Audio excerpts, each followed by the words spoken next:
Et du coup, de ce constat-là, je me suis rendu compte qu'en DCG, c'était la même chose, que la durée de l'épreuve, en fait, me fatiguait.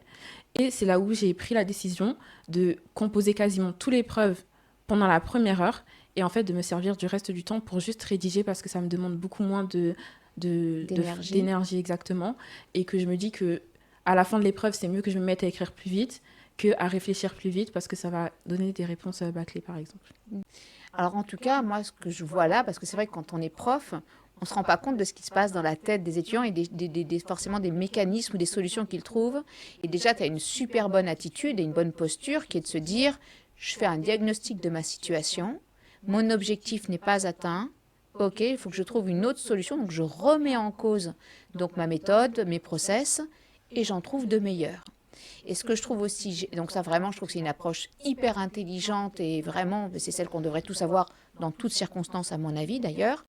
Et le deuxième truc, c'est que tu fais un diagnostic aussi personnel, à titre perso, de tes capacités presque physiques ou physiologiques, je ne sais pas comment dire, où tu sais à quel moment tu es ultra performante en termes intellectuels et du moment où tu perds en capacité. Et donc, tu ajustes donc tes efforts en fonction des moments où tu es hyper productive, hyper créative, des moments où tu sais, ben non, là, c'est pas la peine.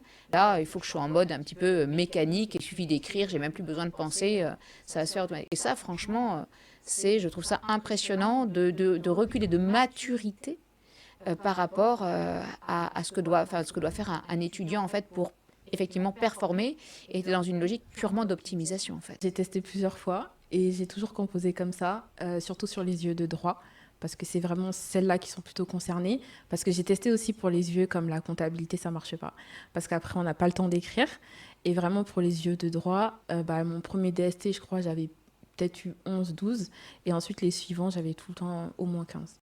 Et après, ça a été ça sur toutes les années de DCG et même aux examens. Donc, j'en ai conclu que ça marchait.